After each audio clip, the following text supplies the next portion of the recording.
Many of us feel depressed now and then, but have you ever noticed how long this depression lasts for?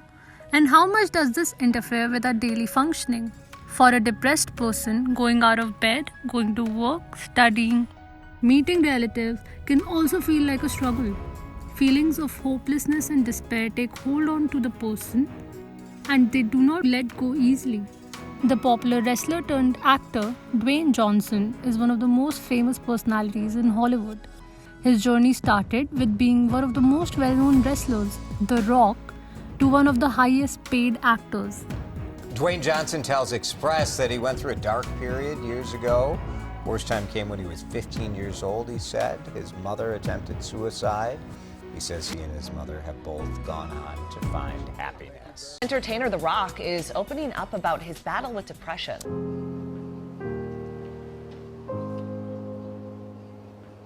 So what's happening in that photo? Not only did I play for a college football team, at that time I played for the best college football team in the country, University of Miami, the Hurricanes. We were national champions, and the number one goal was to play in the NFL, the National Football League, pro football, and that did not happen for me. That was hard. It was hard. That was a hard kick in the gut because I'd worked for years and years and years to make it to the NFL. I didn't. My friends around me were making it, and they were becoming millionaires and buying their parents' houses, all the dreams that we all had, and they were living the dreams that we had, and I was not. I was actually living a nightmare. I fell into depression at that time. And the dream didn't come true. I didn't get drafted. I didn't get any offers, nothing. I had to work up in Canada at the Canadian Football League. When I was cut from there, my dad had to come pick me up. And I'll never forget, we were on I-75. He lived in Tampa, came to Miami, got in his pickup truck. We drove up I-75. And I'm 23 years old. I am forced to move back in with my parents, which was, because you want to tackle the world and you have all these dreams. And none of it came true. So I said, I wonder how much money I have. And I took out my wallet and I had a 5, a 1. And some change, and at least I rounded up. I'm optimistic. So I thought, I have $7. While speaking in the interview with the Daily Express, Dwayne Johnson spoke about her mother's suicide attempt in front of him while he was 15 years old. He further added that his mother got out of the car on Interstate 65 in Nashville and walked onto the oncoming traffic. Big rigs and car was swerving out of the way. Seeing her, he ran after her, grabbed and pulled her back on the gravel of the road. Johnson also revealed that later she has no recollection of the event whatsoever. One of the most important things you could realize is that you're not alone. You're not the first to go through it. You're not going to be the last to go through it. And oftentimes it happens. You feel like you're alone, and you feel like it's only you, and you're in your bubble. And I wish I had someone at that time who could just pull me aside and, hey, it's gonna be okay. It'll be okay. So I wish I knew that. Just gotta remember. Hold on to that fundamental quality of faith. Have faith. That on the other side of your pain is something good. After about a month and a half of staying in that little apartment and cleaning, I got a phone call from the head coach of the team who cut me, the head coach of the Calgary Stampeders. He called me and he said, hey, I know we cut you, but I'd like you to come back. I said, okay, I appreciate that, coach. Thank you very much. I'll think about it. And he said, okay, great. I hung up the phone and my dad said, you're gonna do it, right? I said, no, I don't think so. I think I'm done with that. And he goes, what? I said, my gut tells me I'm done. He said, what are you gonna do? I took a deep breath. I said, I'd like to get into the business. He said, what business? I said, the wrestling business. He said, you are throwing it all away. It is the worst mistake you will ever make. He said, you're ruining your career. I said, maybe I'll be no good. But I feel like in my heart I have to do this. And I either need you train me or need you to not train me. my dad rose to the occasion. He said, I'll train you.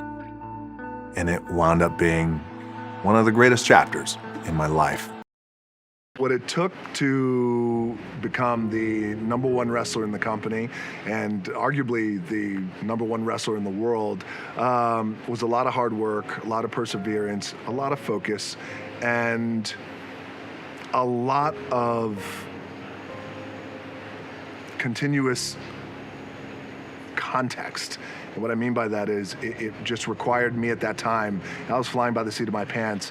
I became the #1 wrestler in the WWE by the time I was 26 or 27 years old, which was an incredible amount of pressure and responsibility. But what I mean by constant context is I constantly had to check myself and make sure that I was approaching everything at that time knowing that as hard as wrestling is physically, and as demanding as it is physically and emotionally and mentally, it's still fiction. And when I lose,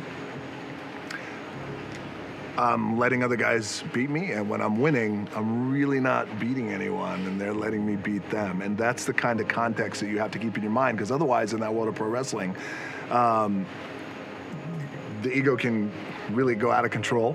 And you lose context, you lose perspective, and then you don't become the biggest draw the company has ever seen. Dwayne "The Rock" Johnson is arguably the world's biggest movie star. His latest movie, Rampage, hits the big screen on the heels of the one before, Jumanji, becoming Sony Pictures' highest-grossing film of all time. And with his celebrity platform bigger than it's ever been, Johnson has chosen to reveal his struggles with depression. The gym for me and this physical activity for me is my anchor, and I always, I would recommend that for all of you guys in the room, is for us to find that anchor, whether it's hiking or biking or yoga or meditation or whatever it is. Because for me, the gym or just some sort of physical activity, it anchors my day, and then it allows me to go on and work for the rest of the day. So it is a spiritual practice for you. Well, it's way more than just physicality. Yes. It's way more than just picking up a weight. It is my balance, it's my anchor, it's my spiritual anchor, mental, because what it allows me to do, it's the only time for me that, and we all need this because this treadmill of life, there's no stop button, so it's so crazy.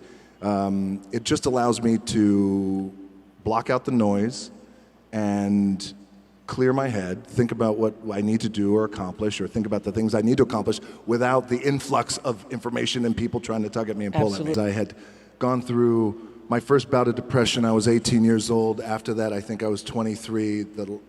Then after that was when I got a divorce. So it had been a learning experience through that. Therapy really helped me. But how did it help you how did therapy help make you more of the man you wanted to be? Once I understood that, number one, I'm not alone when it comes to mental struggle. But then the other side to that, it's like the A side, the B side, and maybe the most important side is to communicate and talk and get it out, and it's okay. Like your friend Brene Brown, who I love, yes. We talk about being vulnerable. Yes, it's about being vulnerable and the power of being vulnerable, and something that we shy away from, certainly men. Yeah, and I think probably big men really do, because people put another kind of expectation on you when you're a big man. So men don't cry, so big men really don't cry. Big men really don't cry. You have to be tough through it all. You have to play through the pain and things like that. But, over the years you realize that A, it's unhealthy, and B, it's just not me. I realize that me and the identifying who I am and who I am is I need to talk about this. I need to talk about this. I need to talk about my issues, my fears, my depression, and it be okay. And so not only am I okay with it, but at times I actually enjoy it to be able to get it out, especially publicly, and talk publicly too about it and how important that is too. So when everything changed, it's like a shift and click moment for me, when I realized there's great power in being myself, same thing for all of us. But I believe it's the most powerful thing that we could be. It's easier said than done, because I struggled for a long time trying to figure out, well, what's my identity and who am I? And when celebrities and famous personalities share their personal struggles, it can help start the much needed conversations about mental health. The more people raise their hands for the mental health crisis they have experienced, the less fear someone else will have to acknowledge that they need help and seek treatment. We hope you liked this video. For more videos on mental health awareness and learning, visit us at healthyminds.world and don't forget to subscribe to our channel by clicking on the icon below.